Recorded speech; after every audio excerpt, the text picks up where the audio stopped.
السلام على أشرف الأنبياء والمرسلين وعلى آله وصحبه أجمعين. رب اشرح لي صدري ويسر لي أمري واحلل عقدة من لساني يفقهوا قولي. ولا حول ولا قوة إلا بالله العلي العظيم. أعوذ بالله من الشيطان الرجيم. الذي خلق الموت والحياة ليبلوكم أيكم أحسن عملا وهو العزيز الغفور. Dialah yang telah mentakdirkan adanya mati dan hidup untuk menguji dan menzahirkan keadaan kamu. Siapakah di antara kamu yang lebih baik amalnya? Dan dia, yakni Allah Subhanahu Wa Taala, Maha Kuasa lagi Maha Pengampun. Kehidupan di dunia ini adalah ujian. Allah menguji kita dengan bermacam-macam ujian. Dengan ayat yang kedua surah Al-Mulk ini jelas.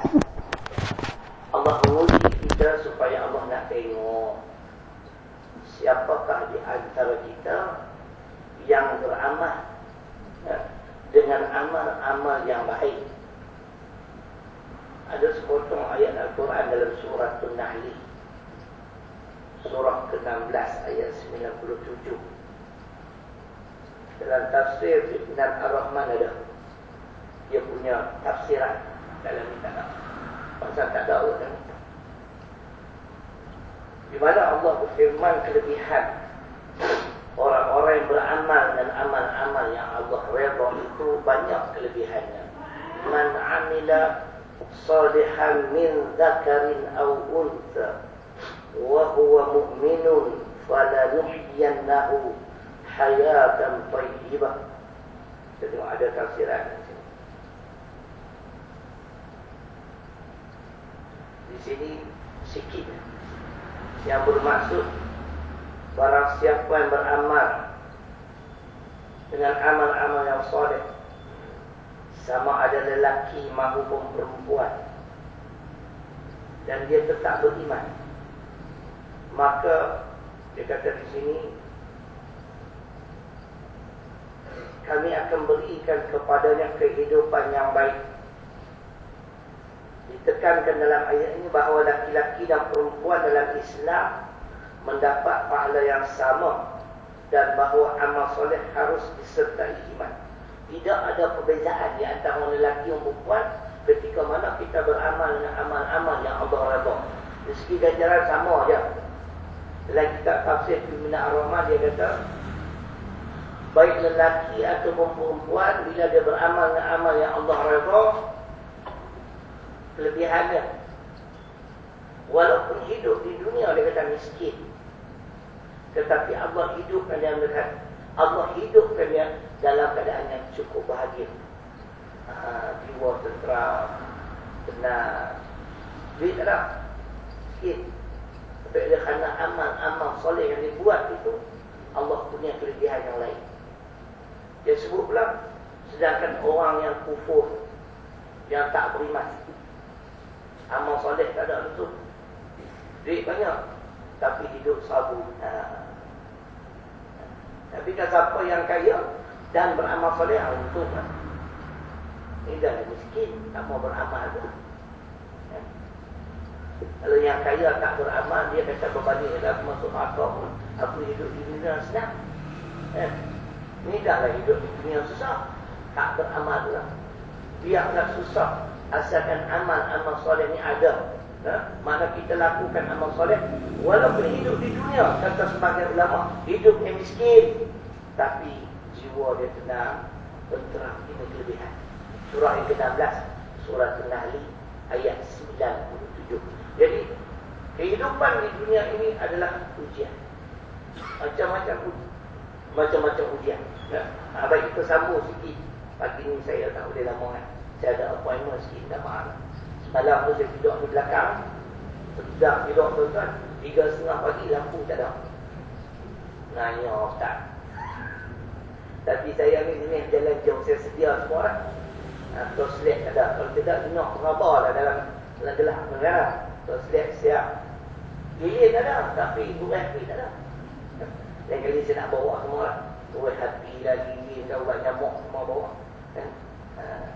Hari ni ada sikit, ada temuan 2 tempat saya nak pergi dasar lagi. Jadi kita baca sikit-sikit lah. Jadi kita sambung berdasarkan apa dia ayat surah ke-67 Suratul Mulk ayat 2 tadi. Sambungan pada tafsirannya ialah berdasarkan ayat ini setengah pihak menjadikannya sebagai dalil bahawa yang dikatakan kematian itu ialah satu perkara yang dikenali sebagai perkara yang wujud, kerana kematian juga termasuk dalam ciptaan Allah. Kan dia sebut allazi khalaqal maut wal hayat. Allah yang cipta maut dan kehidupan. Apabila Nabi Ibrahim AS ditanya oleh Namrud, apa yang Tuhan nak boleh buat? Rabbiyalladzi yuhyi wa yumit.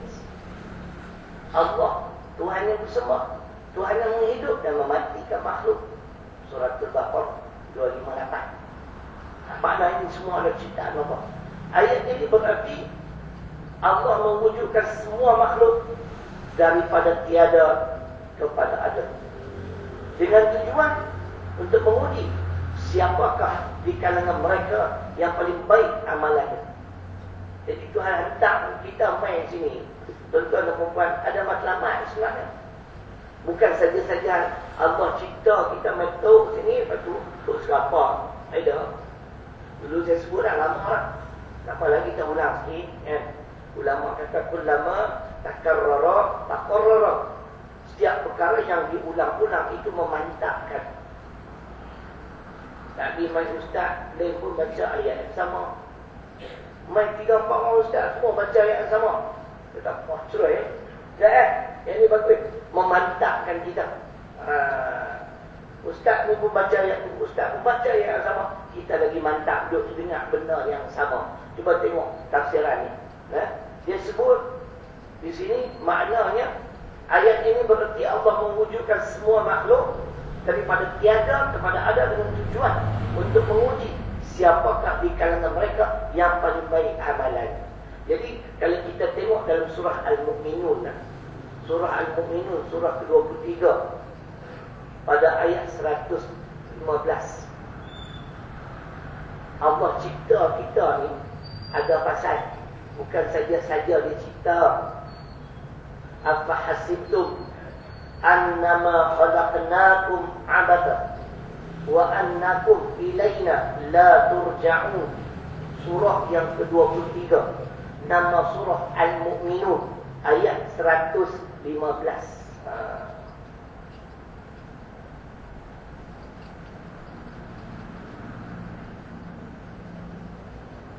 Yang bermaksud apakah manusia itu menyangka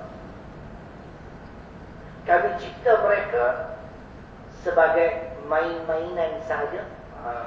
Sonok-sonok kan? Allah cipta manusia, lepas itu manusia ni hidup di atas muka bumi ni sonok-sonok.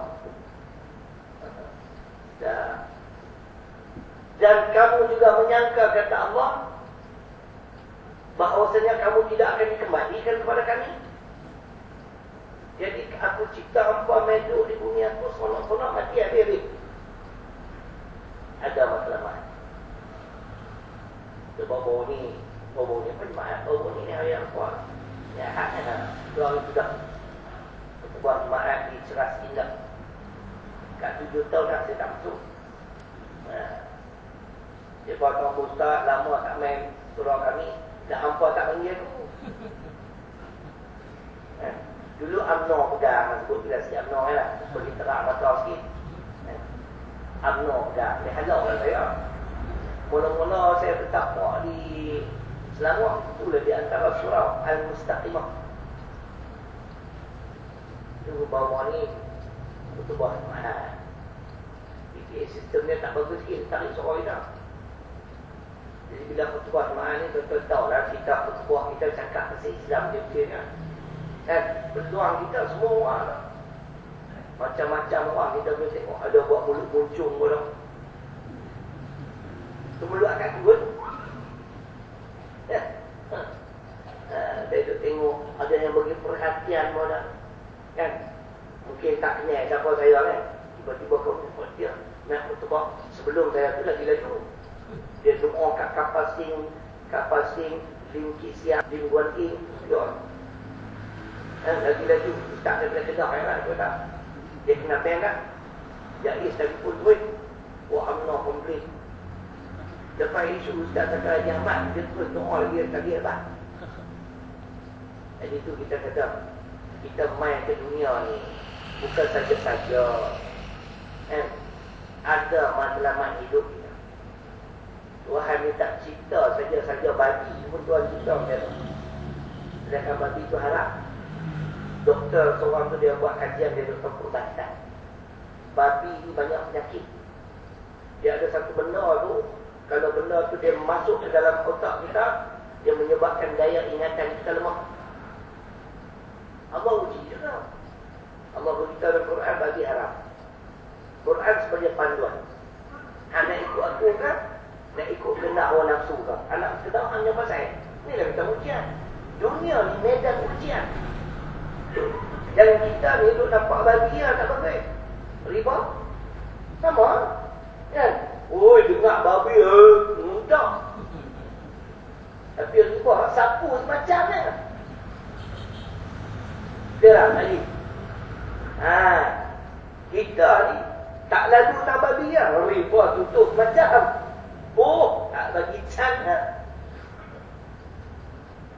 Ingatlah. Allah cipta kita ada sebab. Jadi dalam pertubuhan itu saya sebut dah. Dia yang bermuncung lah. Dia sebut, saya nak ajak lepas fikir. Dia kata cuba tentang fikir. Tengok cakap elek lah. Dia tak boleh cakap sedap. Dia pun tak faham. Fikir sejenak. Aku pun berlakon lah. Macam drama lah kita pun. Cakap elek. Kenapa lagi cakap kita? Fikir sejenak. Siapa kita? Kita kini menumpang di bumi Allah Subhanahu Wa Taala. Tetap kita menumpang di bumi dia. Kalau kita makan, kita minum rezeki Allah. Kita seduh udara Allah yang nyaman. Tetapi kita lah manusia-manusia yang terus-menerus berdegil. Bukan bertegak, degil. Tidak mau menerima undang-undang dan peraturan Allah. Fikirkan. Apakah ini sikap orang beriman? Dia muncul. Bila sebut undang-undang Allah, hudud ni tetap muncul juga. Kita tak nak fikir betul-betul. Ni kita duduk ni, kita menumpang di bumi Tuhan ni.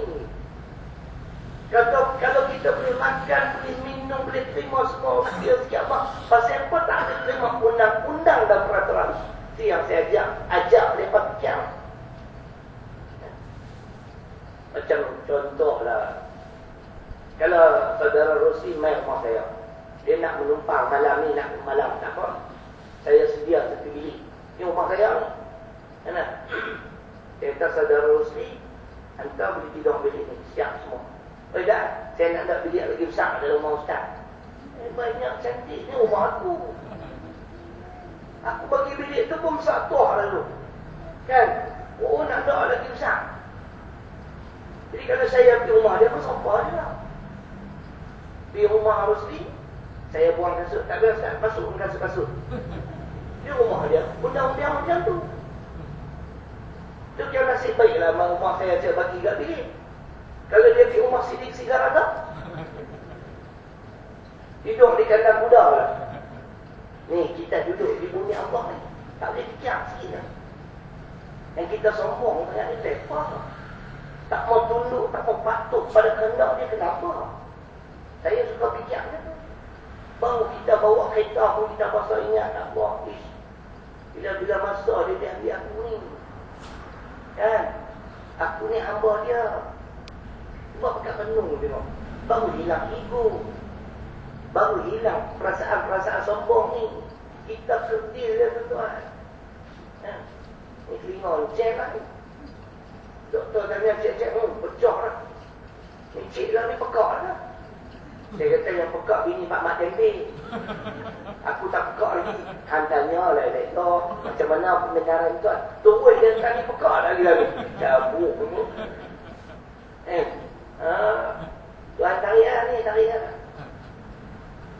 ubat tak jadi. Buh ubat lagi teruk. Ni macam tak kelabu cakap. Ni kenal lah sikit. Jadi muslimin dan muslimat, berdasarkan Al-Mu'minun surah ke-23 ayat 115. Matlamat hidup kita ni ada 4, salah satu yang Allah sebut dalam ayat ini.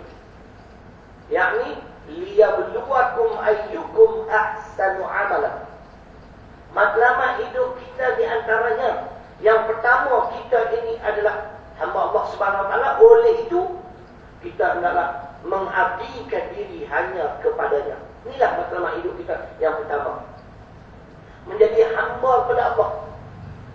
Kita ni, Dia cipta kita dengan sesempurna. Dia hantar kita main ke dunia. Dia bagi semua persediaan untuk kita. Makan, minum, rezeki kita semua dah dijamin dah siap dah.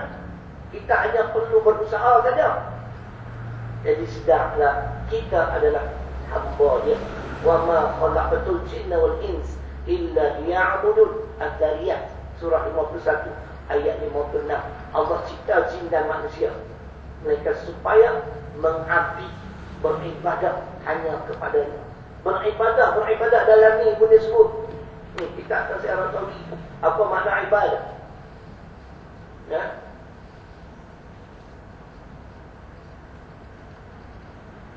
Ibadah apa dia?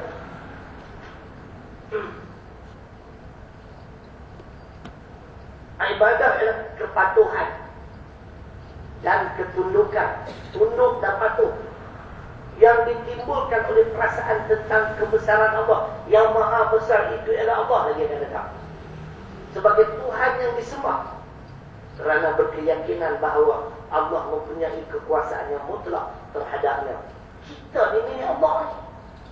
Dia memiliki kita secara mutlak. Bila-bila masa tadi Pak Din, abang saya, adik-adik Pak Din, Pak Din, umur 35 tahun, mati sakit jantung.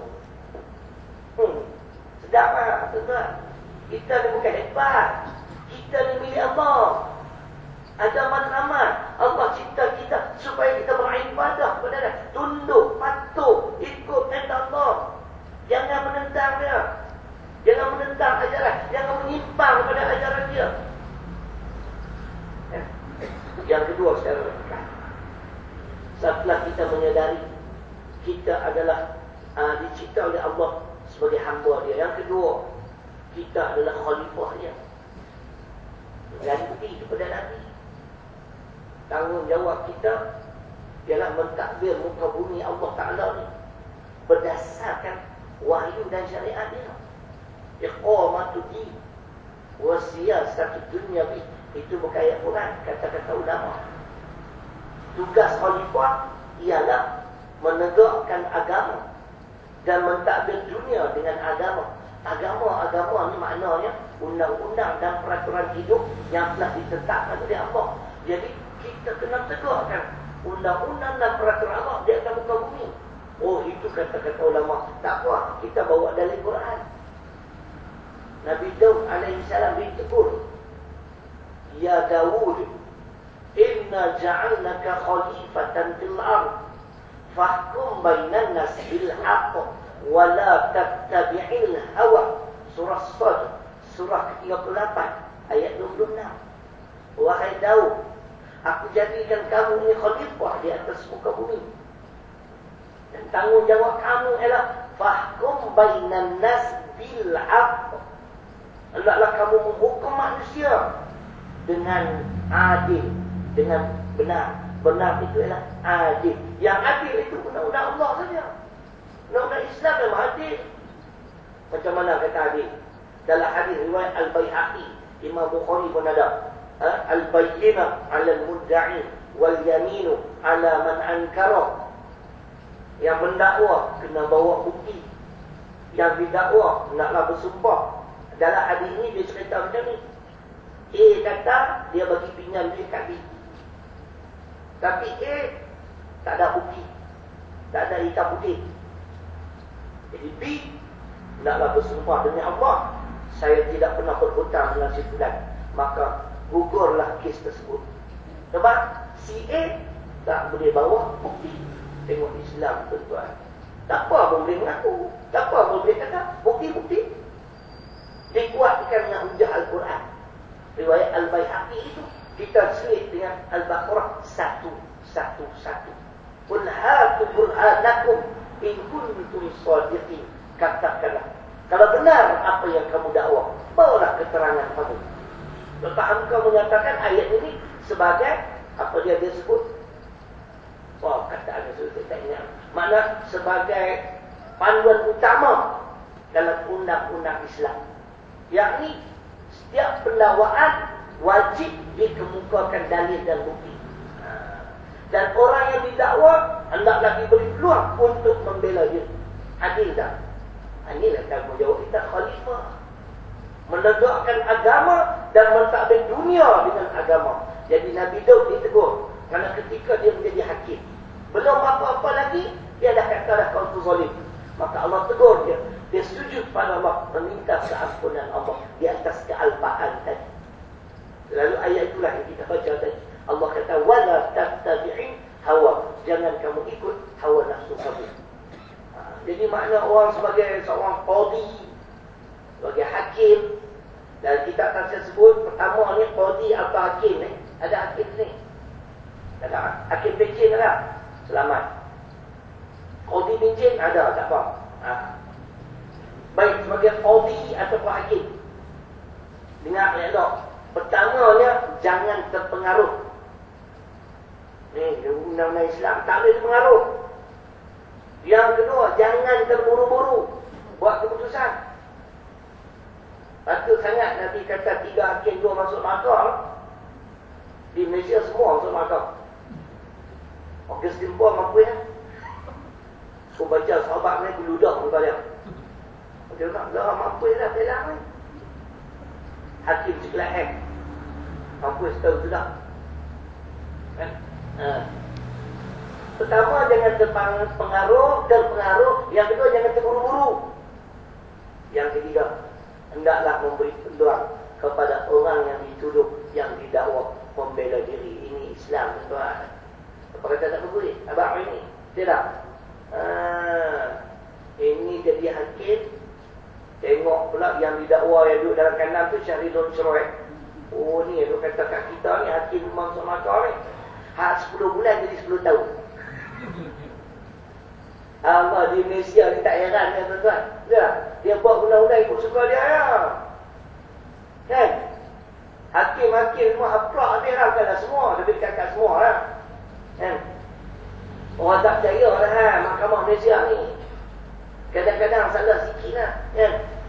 Hak khianat, hak pecah amanah, berapa harga RM1,000 kan? Kena sampai bertahun-tahun. Hak juta-juta, kena sah. Ini apa punya undang? Kita punya kering.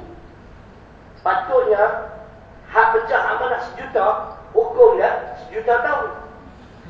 Beda 2 tahun dulu. Kan? Hak 100,000, hak 100,000 hari bu. Ni hak 1 juta kena 3 bulan. Hak 100,000 kena 10 tahun. Ini apa punya undang-undang? Kan? Ingat, kita khalifah. Tanggungjawab kita jelas. Iqamatul wasiyasat dunia. Menegakkan agama, menegakkan undang-undang dan peraturan hidup yang ditetapkan oleh Allah ke atas umat manusia. Pasal bumi ni bumi Allah. Manusia tu Allah cipta. Allah tahu inilah undang-undang terbaik kepada kita. Jangan lupa undang-undang sendiri. Tu kadang-kadang daripada urai Al-Quran ni longgar sangat. Longgar. Ghairil maghdubi alaihim waladdallin. Amin. Ada dia kawan yang rakam tadi kan? Tak ada. Jadi dia kata nak rakam bayar. Oh ada kena. Ya. Hantar Putrajaya betul malam ini ya, pagi ini. Kita tu baca bukan jalan orang-orang yang engkau murkai. Dan bukan pula jalan orang-orang yang sesat. Ustaz Uresnya yang dimurkai ialah Yahudi. Melayu menyek katakan ni. Kita setira. Yang sesat Nasrani. Amai aku nak uraikan. Melayu dua-dua sekali. Sesat pun sesat, murka pun murka. Yang betul. Melayu dua-dua. Yang dimurkai Yahudi. Yang sesat Nasrani. Melayu dua-dua sekali. Yang dimurkai ini tuan-tuan secara umumnya ialah sesiapa yang menentang ajaran Islam, yang sesat, sesiapa yang menyimpang dari ajaran Islam. Melayu dua-dua sekali. Kenapa? Kerana dia ikut Yahudi dan Nasara. La tattabi'unna sananal ladina min qablikum shibran bisyibran